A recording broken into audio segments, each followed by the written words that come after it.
you're mentioning right now is a very good segue for us to touch upon the federalism as the constitutional foundation of the Federal Democratic Republic of Ethiopia. When you said that this is reflected in some of the interest groups, the issue is reflected in their rejection of the multinational federalism itself. In your book, and again, I would implore my audience to go and grab a copy of your book to read it. You addressed 9 different claims made by people who argue Western Tigray should not be territorially administered by the Tigray regional state. Daniel, I want to use this opportunity to pick your brain on the Constitution itself. Article 1 of the Federal Democratic Republic of Ethiopia Constitution defines Ethiopia as a Federal Democratic Republic. Daniel, at the most basic level, can territorial claims that reject federalism be constitutional at all? Or are they really arguments against the Constitution itself? How do you situate the suffering of the people in the Tigray region today versus our constitutional foundation as a democratic republic? I don't want to let you go without picking your brain in creating the intersection of this, Daniel. Yes, by the way, there was this issue. Yes, good. But before going to the initial mechanism, there was this issue that you raised earlier that I didn't address properly. Let's go to the IDPs, to the standards of the returning of IDPs. First, we have this, the peremptory or something, a city in Philippines. The peremptory principle, that's how it's called. It was issued in 2005. That's basic standards for IDP return. And of course, there are other instruments as well.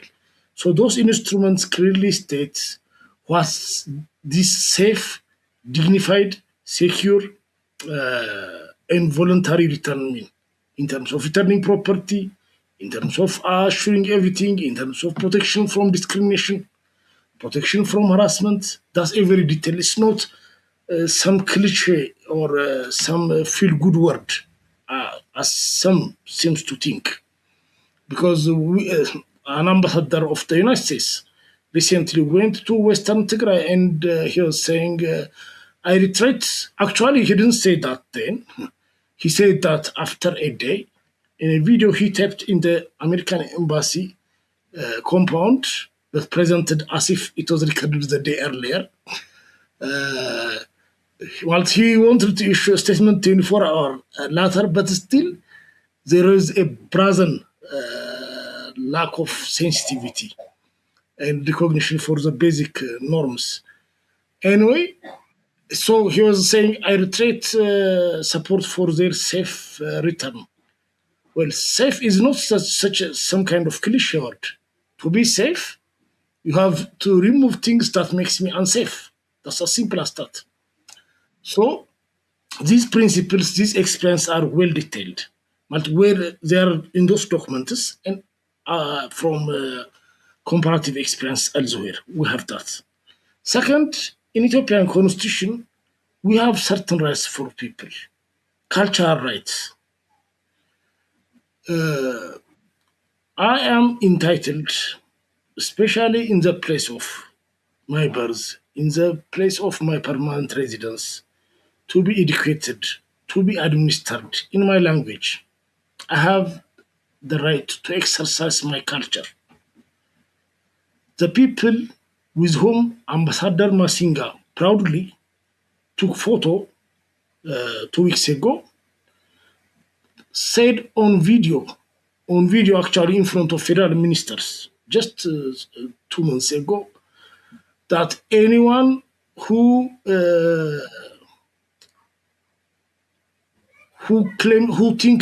believes that Western Tigray is Tigrayan cannot return.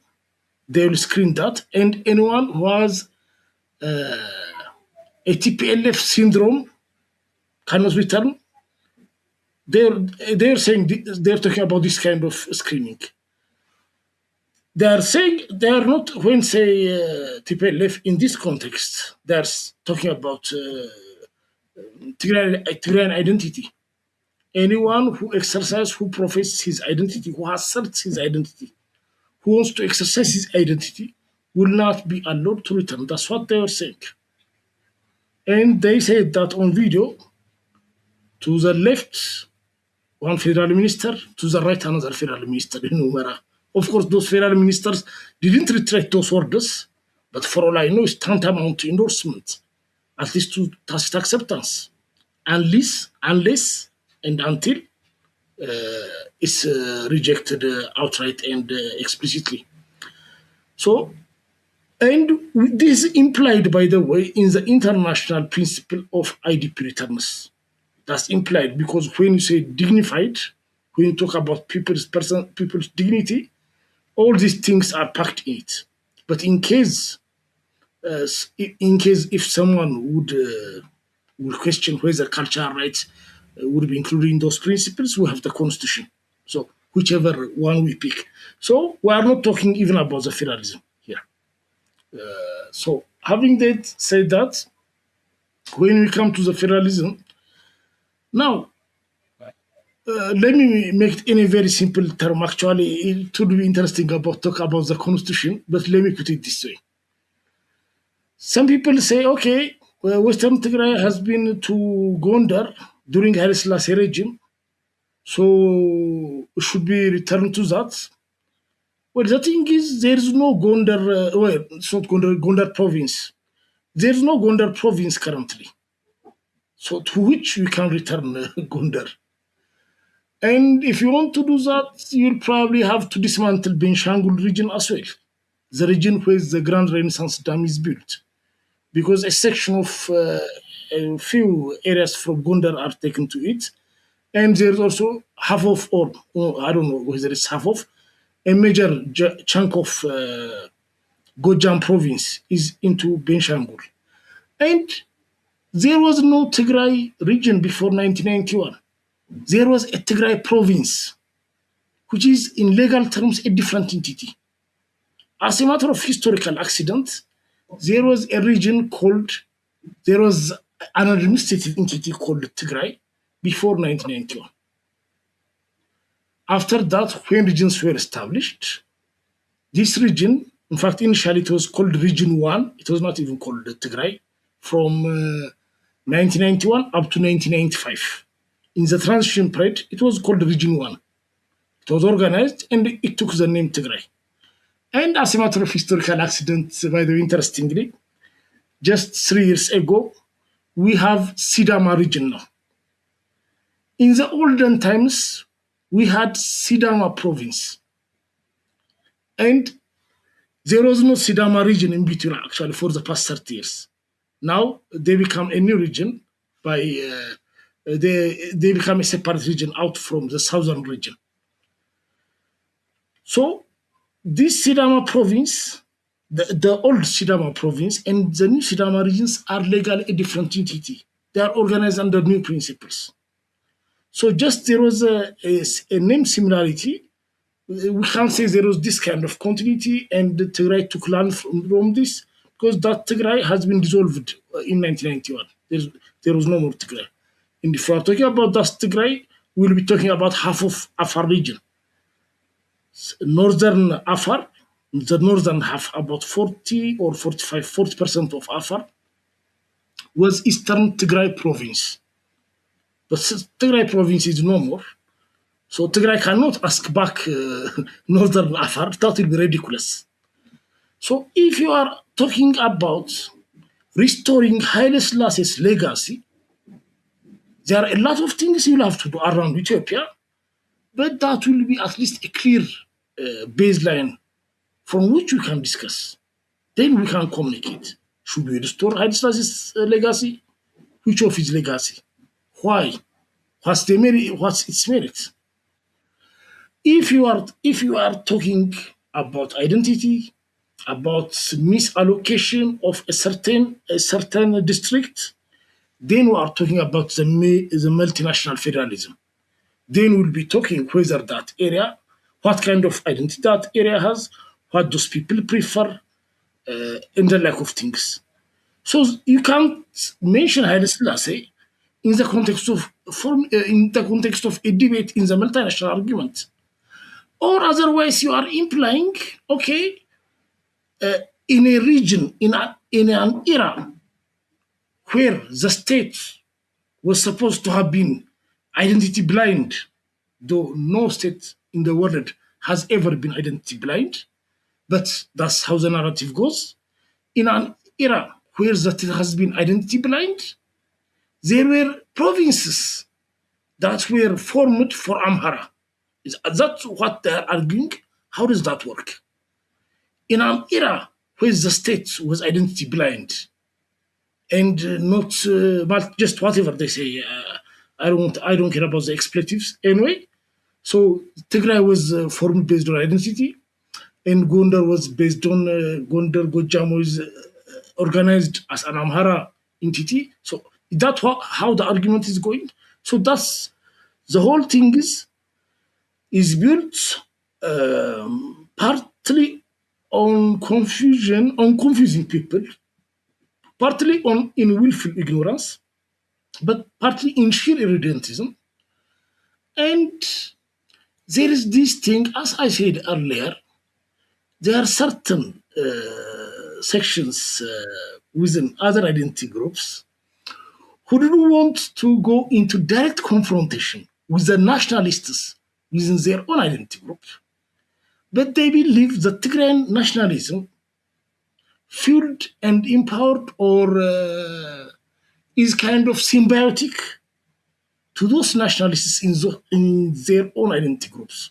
But since they don't want to go head on with those nationalists, they are just making this kind of arguments against Tigray or against multinationalism by proxy, hoping that they'll get back at their own nationalists, at the nationalists in their own identity group, and at the multinationalism through backdoor. I don't know how that will be effective, because based on the track record of the state, because since we are practically in post-constitutional, where the constitution is de facto suspended right now, so the state could still keep several regions as they are and continue dismembering Tigray, God forbid, and without any other all other things constant, the state could continue that way. So that's a kind of false satisfaction, because when TPLF or TPLF Lady PRDF or EPRDF, however you like to call it, was in power, even if it's not right, even if it's not principled, attacking Tigray could be taken as a tactic, as a way of weakening the regime. And in a way, if there was this assumption, by the way, there was this belief, if EPRDF collapses, if this regime collapses, the multinational federalism will be over. There was that expectation. It didn't happen. That's something that always interests me, Daniel, and I want to sharpen the conversation here. Yeah, because the assumption is that, this problem exists only because of the multinational federalism. There is this widespread argument that if you do away with the current constitutional order, then this problem can be solved, right? To me, the contradiction there is that for proponents of this idea, I think they're not even aware that their dispute is with the constitution itself, which gives them the source of power, which also regulates Ethiopia as a federal democratic republic, right? And so their dispute per se is not with Tigray, it is with the constitution, but the argument is presented when dealing with the crisis in the Tigray region, right? So this problem is existing because of the TPLF, and because of the multinational federalism that the TPLF brought in. And so this argument has been providing deniability of looking away from a genocide that as it was unfolding in front of our eyes. Daniel, I want us to, while we are on this topic, I want you to reflect on the Article 39, the right of self-administration and identity. I think even for a lay person like myself, I would know that Article 39 guarantees nations and nationalities the right to self-administer. Given your documentation of the war in the Tigray region, and particularly laser focusing on the outstanding issue of Western Tigray, you argued in your book that the area has been overwhelmingly inhabited by Tigrayan.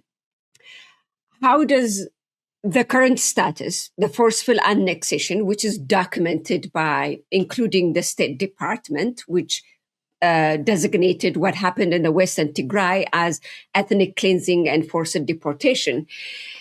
As a legal person, Daniel, how does that kind of annexation align with that right or legality or constitutionality of Article 39 if we still claim to be a country governed by a document that provides the legitimacy and the source of power to the government? How is your reflection of this contradiction, Daniel, here?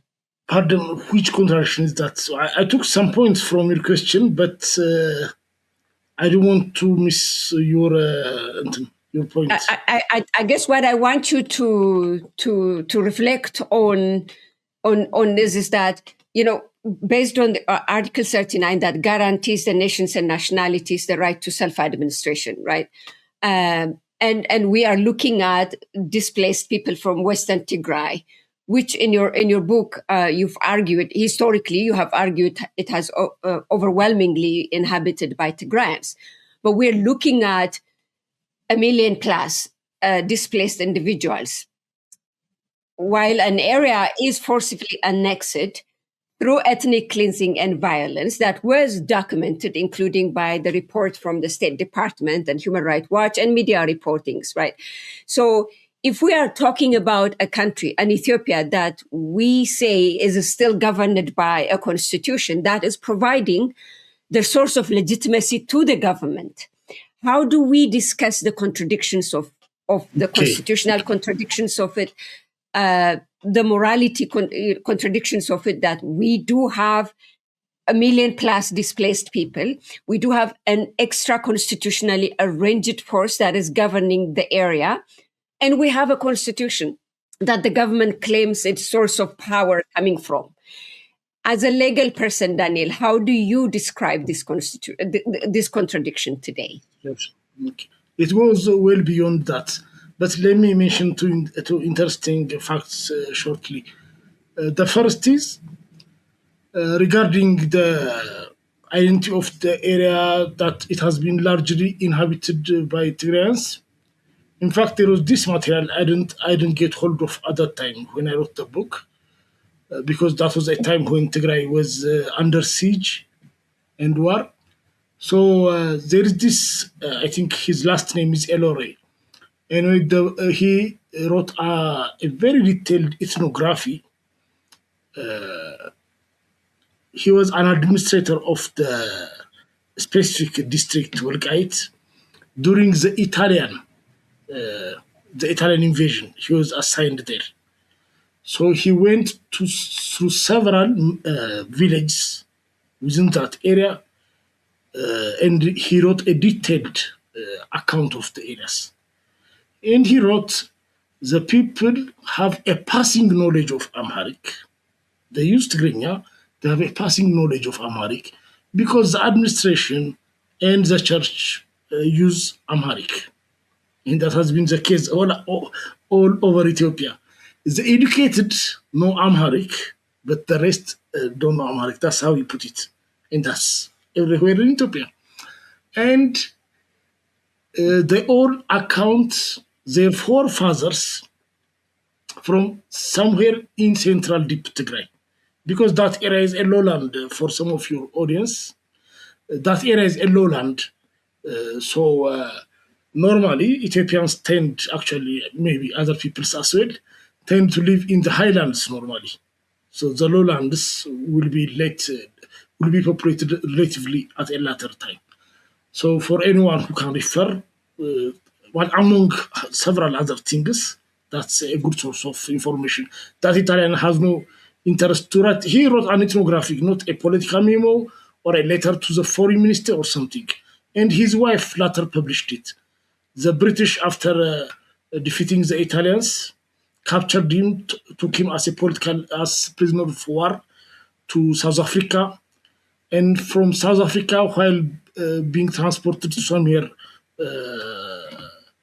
he died on the sea, on the high seas by disease or something.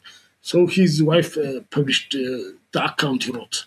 So it was not written for some. It was kind of his passion. He had a sociology background. So we have even that kind of evidence we can cite.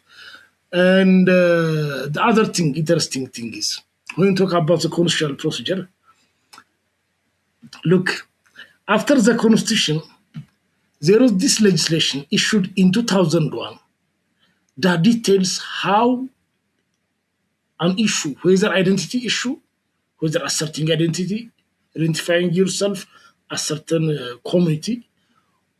Of course, at an individual level, you can identify yourself as you like any time of the day, but as a community, some people want to be recognized as some as a like kind of the Silte case. You might be considered as part of one identity group, and you might claim that you are a different identity group, any identity group, and the House of Federation recognize you. And and there is also a procedure for issue of border demarcation. This legislation was issued in 2001. Okay, that's an era when TPLF was in power, right? Okay, in the mid 2021, under Prime Minister Abiy Ahmed, during the Tigray war, that legislation was amended. Those same procedures were put again. There was no change to those procedures. Those procedures say if you have a certain claim, it will be decided Kabale by Kabale level. Kabale is the sub-district level. So when you talk about Western Tigray zone, under that you have 4 or 5 waradas. Under the 5 waradas, you have dozens of waradas, well, districts. And under those districts, you have dozens of sub-districts. So these issues are addressed or dealt with sub-district by sub-district levels, because the country has been organized based on identity already. But if there are leftover sub-districts, or with some, because like this is a very backward country, you don't have adequate data or adequate information flow. So things might pop up now and then with access to information and everything. So you will deal with them at sub-district level. And those sub-districts, for example, in terms of preference to be organized with this or with that region, if they prefer to be organized with another region, and if they happen not to be adjacent, or if they don't have contiguous territory with that region, there will be a special sub-district, or they will be allotted to a special identity sub-administration. They will have a kind of protected cultural status so that they can exercise. For example, let's come to Tigray. Western Tigray is a zone. You don't conduct a referendum at a level of zone. And there are 5 districts. You don't do that at that level. You have dozens of sub-districts, kabalis. You can go one by one asking them. And there is also a procedure to how they present their issue in the first place. They present their issue to the regional parliament, then it goes to the House of Federation at the federal level. And until 2001, 2022, they never presented that issue. That issue was presented to the House of Federation when they thought ceasefire was inevitable. Because there has never been an intent to address this through legal procedure. Because the issue was not about respecting was not taking care of or addressing whatever grievances residents of that area have. Of course, people who they are Amhara who live in that area.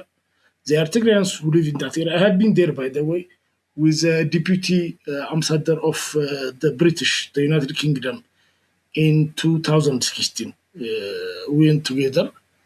So there are people with various kind of grievances, administrative grievances, some other complaints, whatever.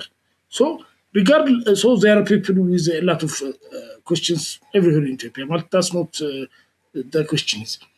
But if the issue was addressing those people's question, and if TPLF was blocking it, the thing you do after removing TPLF was not depopulating the area, but dealing with the people according to the procedures established by law. In case there was unfairness in the procedure established by law, in the legislation, you will prepare a better law. But they didn't change the law. That means the law, the procedure, the mechanism that has been in place has been fair, or at least this government, the current federal government, wouldn't touch it, wouldn't want to change it. But simply they don't want to apply it in the context of Tigray. That's what's happening. So this takes us to your major issue, it's a contradiction. Now, people say, well, but there has been violations, there has been a lot of abuses, it's during, in the past 30 years. I agree. In fact, I would go to say this country has never been run by law. It's not a land of the law. It's not a rule of law. Has never been there. But we had rule violations. We had violations because there was an explicit professional. There a professed adherence to the rule. So there were norm violations. What we have now is norm displacement. We are blatantly displacing, suspending the norms. This is a new territory. This is not a quantitative increase. This is a qualitative change. Yeah. People are consciously, even if you want, even if you don't like the current constitution, even if you don't like the multinational federalism, why would you want to get rid of constitutionalism at all? Because it's not a simple matter. During the Derg regime, for 15 years, people lived without constitution because Ethiopia had issued a constitution adopted from the West in 1931, but only a handful of people knew what a constitution is or would care about. So when Derg took power, suspended the constitution, and there was no urgency to write a new one, because the Ethiopian polity didn't appreciate what a constitution is. So it took it 15 years to even be concerned with the constitution. Then the APRDF came. Now, the constitution, a constitution was drawn. Still, it took time for more people with access to education, with the expansion of media and information, and the whole social consciousness had grown. And with civic education, but there was an understanding that there is a law that governs us all. So having recognized that, violate it. At least I know what to refer to. As they say, for example, as the religious people say, someone whose religion is better because at least I can resort to his, I can plead with him by reference to his God. So that's kind of things. So if you, and the government can harass you saying that you violated the constitution or you threatened the constitutional order, at least the government is professing adherence to the constitution, even if it might violate it whenever it fits it. Now we are seeing a conscious, and let me add one more thing. I have been to law school, and we have discussed several times whether this federalism is real, how much there is actual autonomy among regions, how much is decentralized. We talk about a lot of things. But at no point I don't recall at no point any of my classmates, my peers, talking about operating without constitution or sidelining the constitution. No, the talk was about amending constitution. This article should have been written this way. This should have been framed this way. The problem emanates from this article, provision of the constitution.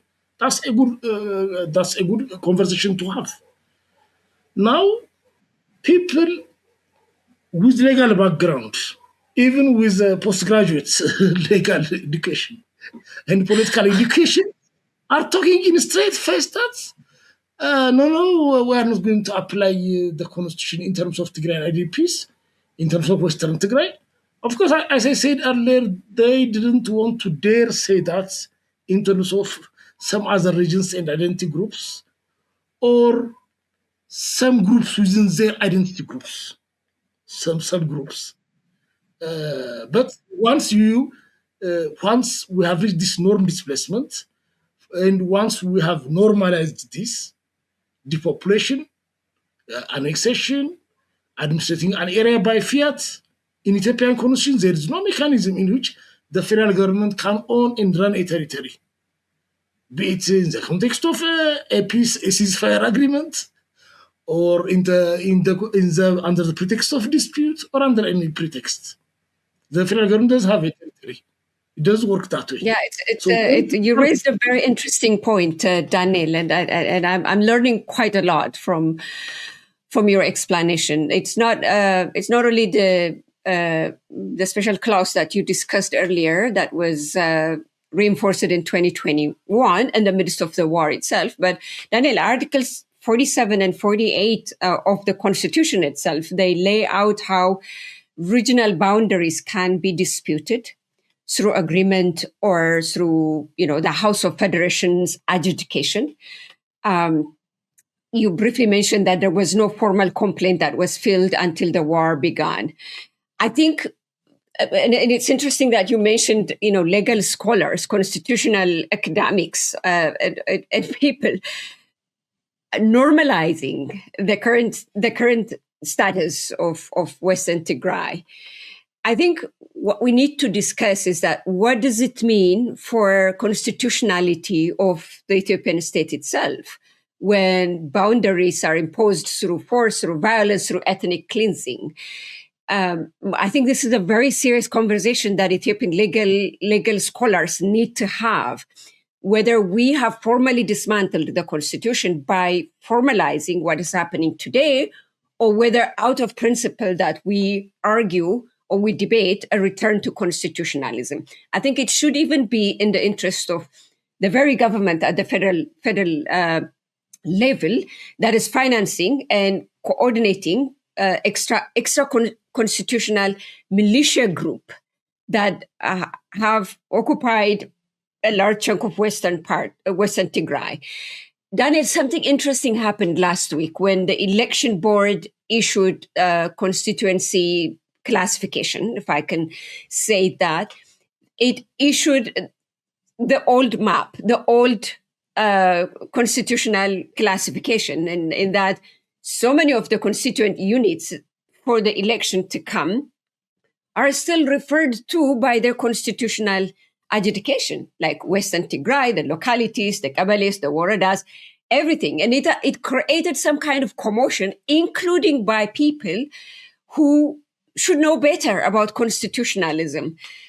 Whether the election board is going to be able to organize the elections or not is another matter. That is entirely different. But the election board can only issue what is constitutionally defined in terms of constituent units of boundaries and Kabbalists and Woradas. I think what I need you to, briefly touch here, Daniel, is that can a military occupation ever be a constitutional method of redrawing borders? If we normalize this, where does it end? Daniel, what is your reflection on that? Where does it end? Why doesn't one group today come up and say, Addis Ababa belongs to me? I'm going to ethnically cleanse you from here because it belongs to me. And what does it mean to areas where identity is fluid in the Ethiopian case. It's not only in the Western Tigray. There are areas, pockets of areas in Ethiopia where people's identity changes, as you said earlier, with availability of information, everything. So there are those fluid areas where people define their identities based on. What does it mean if we are normalizing this redrawing of borders through ethnic cleansing? Daniel. Okay, let me clarify one point. Regarding issuing a submitting a formal request to the House of Federation, technically speaking, they haven't done that until now.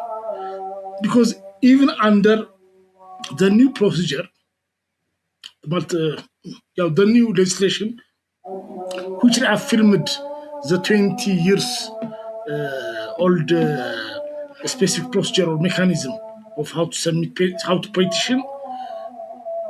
So you have first to petition the regional administration, then the federal government. So Tigray doesn't have a regional council, so they couldn't have submitted in Tigray since the war. So technically they didn't do that.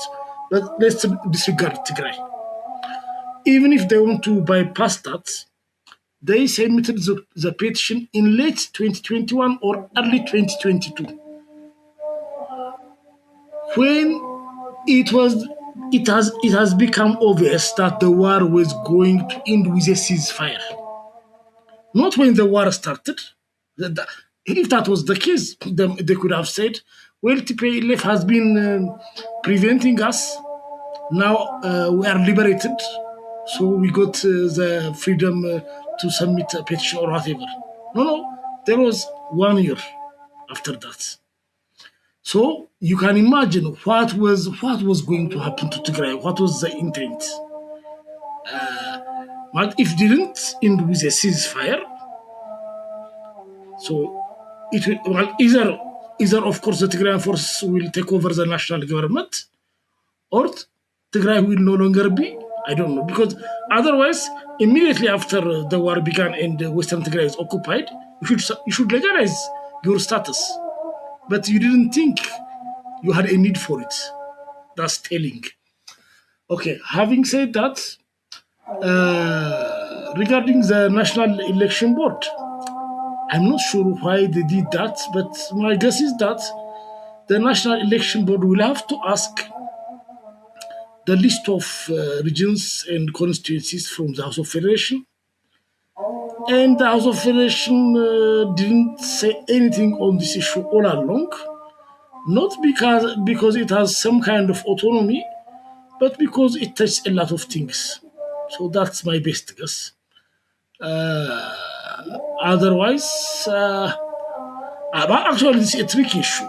But so far, the federal government has been sending mixed signals. For example, it has been lobbying and pressuring the humanitarian organizations to design it area. Well, I don't know at which level the federal, because the problem with the Prosperity Party's federal government is that you don't see, it's difficult to find what the mainstream line is. Sometimes it seems some things are done at the behest or at the wish of some minister.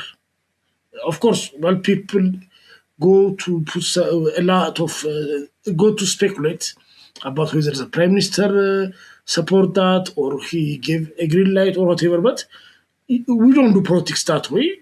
Politics is a public exercise. It's a public act. So with the PRDF, the organization's line, the party line, but you can grasp it either through a consistent pattern of communication across several sections, or through their documents. But as you have seen recently, Getachew Reda, the advisor to the prime minister, wrote on Facebook referring to Western Tigray as Western Tigray, and another minister from the cabinet wrote, in fact, sharing Getachew's post that area is not Western Tigray. So now after this, I can't go into speculating some kind of conspiracy behind it, because people are saying people are saying a lot of things about those posts, but that's not politics. this one of the things that shows how problematic our politics is, because politics is, as one person put it, is a public engagement with an idea. I shouldn't when go on to speculate what the Tsedale thinks or what, but it should not be conspiratorial. Anyway, so um, my assumption on this point, my understanding is that it takes a lot of things, so they probably want to keep it that way. But maybe I don't know. I don't know. It happens recently, and we will have to gather information. But the thing is, there are several ministries. Back to my point. For example, the education ministry. I don't know currently if there is anything new, but the Ministry of Education designated those areas, for example, Western Tigray, in a different name, or I think under Amhara region. And that's understandable because the Minister of Education, Berhane Nega, when he was being sponsored by Eritrea, he's from Gurage, but he was through the channels which he was running, the ISAT television and the Gambot Sawat party, has been trying to inflame this issue to the maximum possible. Of course, that's why I didn't mention him, because he was an intermediary, because it emanates from Yamana Charlie's office, or Monkey's office from Eritrean ministries. Berhane is just a conduit. So he was just continuing that legacy. I bet he has never been to Western Tigray, maybe about 50 years ago, when he went abroad, when he fled the country. Maybe he crossed through that area, but I doubt it. He didn't cross through Tigray. He went through Gondar, through Sudan, then to the United States. That's 50 years ago. I bet he has never been to that area all that time, and I doubt if he has any kind of some commercial farm or anything in that area through some kind of intermediary. Otherwise, I'm sure he hasn't traveled personally to that area. So what's his stake? Just that that's how we can justify his abandoning all the things he have been saying and working under a multinational, in a government of a multinational federation. That's how we can fix the cognitive dissonance. That's how I understand it.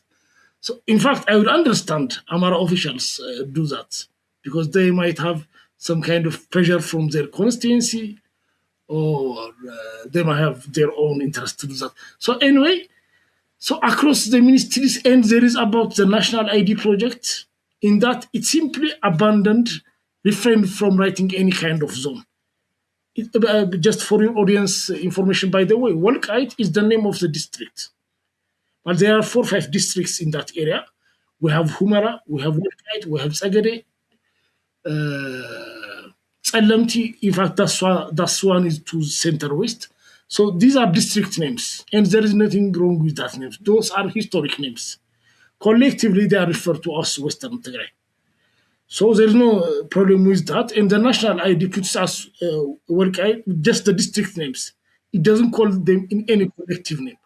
So the practice is not constant across the ministries. So is that due to the personal preference of the official? Or is there some kind of orchestration from the center?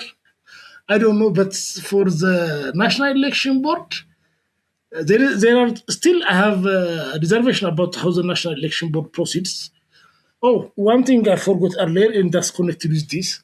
The reason they waited for more than a year to lodge request about Western Tigray to the House of Federation is one of the possibility. They were waiting until they have enough people settled in that area from Amhara region. They have been settling through a lot of incentives, up to several thousand birr per person, giving incentives for a farmer. For a farmer, you have land, so that money is a big deal. For an urban dweller, that money could look small, but for the rural, that amount is a big chunk of money, because they normally sell 3 or 4 quintal of their produce harvest and cover their annual expense, because they don't have to pay for food or anything. So They're even giving that kind of expense, that kind of incentive, and settled a lot of people. Many of them left the area anyway, but there are still many. Actually, they made a huge campaign, but you don't. Well, people are not objects. You can't do that anyway. One of the reason they delayed until early 2022 was that until they believe that they have settled enough people to lodge the request for the House of Federation and to request some kind of referendum. So back This to takes this. us back to the first conversation that we have. We're wrapping it down, Daniel. From what you're saying now, from what we are seeing, the different responses, the different narrative, the different framing by officials of the federal government itself of there. I think the question is what kind of state Ethiopia is becoming under this circumstance. If the constitution is ignored when inconvenient or selectively cited when it becomes useful, or Yes, is yes. overridden by violence when resisted. What Sorry, kind of Tsedale. state is Ethiopia Yes, becoming, Daniel? I think yes. that is at the Sorry. core of this conversation. Have we ceased to function as a constitutional federation and become a negotiated battlefield where rules are written by, warlords? Are we going to reckon with that? I think that is what interests me to advance this conversation. Daniel, I want us to Yes. conclude. This is the longest podcast that I have recorded so far because this conversation we're just at the tip of the iceberg. I believe it has to be expanded. We use That's the Western Tigray as a case study that can be resolved. If that cannot be resolved within the constitution as written, where there is a peace agreement, is the real question no longer about borders, but whether Ethiopia is willing to live with its own foundational law. I think this is the conversation that Ethiopian legal scholars need to have, because if peace does not restore rights, borders cannot be responded to based on a constitutional document that we all say governs us, or dignity of the people displaced so violently cannot be restored using internationally available mechanisms and using, our own instruments. Was it even ever a peace at all? Can we live peacefully ever at all? These are the conversations, Daniel, that I believe should be advanced in the long run. So I think we're going to have to wrap it up here, Daniel, but hoping that yes. I'm going to get back again to advance this very conversation in a broader term, Daniel. I want you to have a final say on what we Okay. discussed so far, briefly, You just raised a to bring very the podcast to an no. end, Daniel. As I said, this is the longest running podcast I have Yes. ever recorded since I started a few months ago. You Your raised final a say very on this. yes. You raised a very important point. In fact, that's what makes the whole thing dreadful. Earlier, I was going to state my reservation about the National Election Board, even if it didn't assign a different name to those areas. It could still use the election process, the voter registration, as a backdoor to legalize settlers while discriminating the IDPs, because they are going to refuse to register a lot of IDPs, thereby permanently denying them their right to return. So there is that possibility. I'm not like that. It's a real possibility, and we will have to cautiously follow how it unfolds going forward. Having said that, what you raised is a very important thing, and what makes the whole exercise dreadful.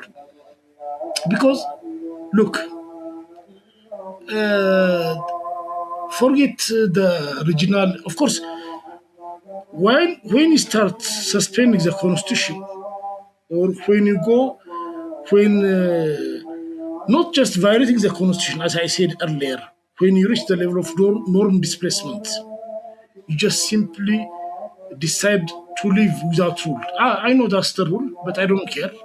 That's how practically this means, nothing else. You are not even circumventing or finding a backdoor or something. So, but still okay, we are not talking even about the regional organization. What are we saying when we talk about when we make the IDP's return contingent on our political convenience? Be it the PLF, be it the federal government or the interim regime administration. What are we saying? What kind of new norm are we establishing? Or what are we normalizing?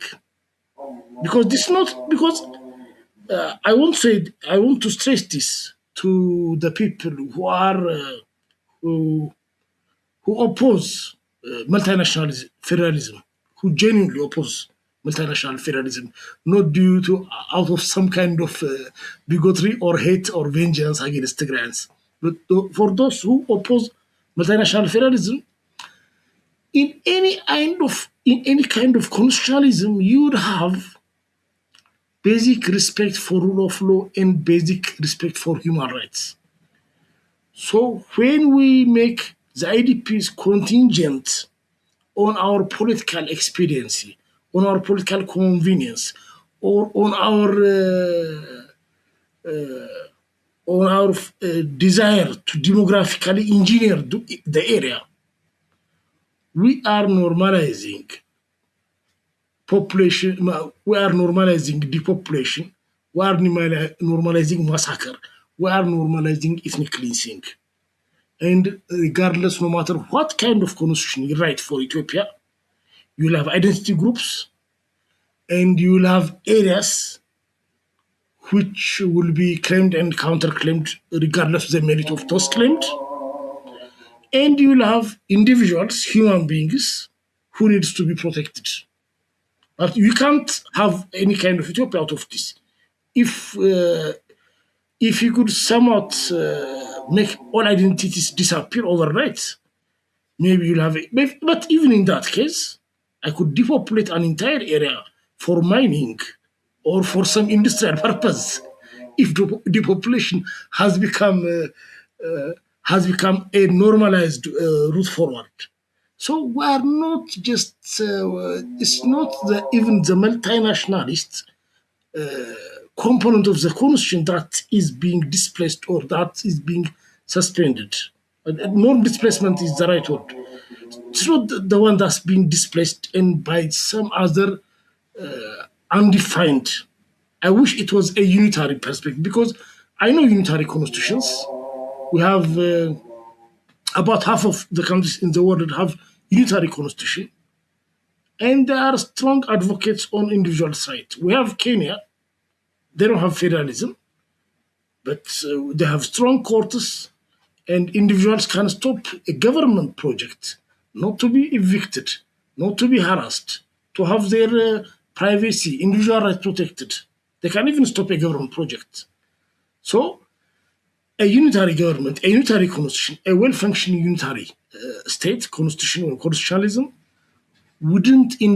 cannot coexist with depopulation, with trying to write off hundreds of thousands of people as a political experience. If TPLF would benefit by those peoples being returned or whatever, you have to say, so be it. But TPLF has shown we are not going to return that because we're talking, I think, high level politics rather than the daily drama of each actor. So we don't need to return that. But even if that happens, there must be a higher norm, a higher principle to which you should adhere to. So we are not even talking about multinational federalism, unitary federalism. We are talking about something that probably disappeared in the world maybe before 150 years. Not disappeared, that has become frowned upon after the Geneva Conventions, because even we stopped killing POWs. It has been, but by the way, even in the old time laws, you need a justification, just cause. Even if it didn't become international customary law, these people have evolved from this through generations, hundreds of years ago. Even maybe we can cite the Magna Carta, the British Bill of Rights, that was like several hundred years ago. So we're suspending, we're trying to write off those norms, those basic norms, by making the IDPs contingent, by prohibiting people. If someone in the IDP centers is starving, you'll audit whatever where the aid went. You'll audit that at some other time, or that's your own issue. You don't suspend that person's life. But this was, by the way, an exact demonstration of the entire politics. There was people starving. We're seeing them on TikTok. People were fundraising, and not all of them, because I saw some level of civility, but some of the deranged politicians and some federal officials were being bothered whether the fundraising, the relief would benefit TPLF or not, as if the TPLF leaders were in short supply of food or anything. But they travel through Addis Ababa to the west or to foreign countries and return. And they know that. They have no that problem. It's not like they are under siege even. And even during siege, they don't lose anything anyway. So at that time, some people were seriously debating where whether there was an abuse of previously sent relief aid, and whether this one could be diverted to TPLF, while a person's life is suspended there. This is the IDP scale at a minor or at a singular level. This is a sample. At a large level, we are saying the same thing. No, let that stay. First, we have to finish about TPLF. Second, we have to make sure how to will subjugate Tigray. Then we'll have to do this. Then these IDPs will have to renounce their identity. And we have the Nagorno-Karabakh case, by the way. That's what's being planned. And what's some of in the diplomatic community even are on board. A phased return, which will practically affect about 5,000 people returning. A big media flash across the reports. Then they'll pretend the file is closed. That's what happened in Tsedale. In Tsedale, Addis Standard has been reporting that people who traveled there were subjected to harassment. Their situation was bad. But even that was half of them. Out of around 100,000, 56,000 went in the first round. Some of them left the area again. So even that was not the entire IDPs went there. Only a portion of them. After that, some of them returned to the IDP shelter. Of course, some of them might have went again to try, or a friend will call you, or you will find an arrangement. Nobody's keeping count of that. That was one of the reasons that I was arguing with Getachew in that Al Jazeera's head-to-head, when I was trying to say that there were redisplacements, there were attempts to give a safe passage to those in the Tsedale area, but there were redisplacements. In fact, the violence they faced was much more than even from the first round, and nobody is talking about those issues. And I think it requires its own coverage, Daniel. And I'm sorry to cut you short on this one. When you talked about the international communities, but that is also, the connecting the local violence to the international community, signaling what message are they trying to communicate is that requires its own podcast. Because I saw you, Daniel, you tweeted that the latest tensions were linked to the U.S. ambassador's visit to Western Tigray. And you argued that it signaled intent to sideline the peace process and right of IDPs. That is why I'm saying this requires its own reflection. Because what was that? Why was that visit consequential? And what message did it send to displaced people who were not even mentioned in a dignified way in terms of their safe return and their rights after return? This is in and of itself a huge topic, Daniel, for which I would like to get back to you or someone else discussing the humanitarian crisis itself. So Daniel, I'm going to have to cut it here, but I'm going to have you back to discuss these issues because it's massive, Daniel.